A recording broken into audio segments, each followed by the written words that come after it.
গাইবান্ধায় যমুনা ও ব্রহ্মপুত্রের ভয়াবহ ভাঙনে হুমকির মুখে ফুলছড়ি উপজেলার ২ নং উড়িয়া ইউনিয়নের রতনপুর গ্রামসহ আশপাশের জনপদ।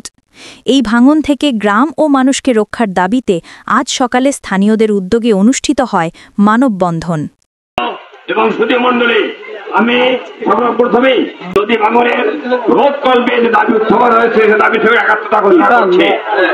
আর সেই থেকে দাবি জানাচ্ছি পানি উন্নয়ন বোর্ড থেকে শুরু করে অর্থ মন্ত্রণালয় প্রধান উপস্থিত সাথে সবার দৃষ্টি করছি।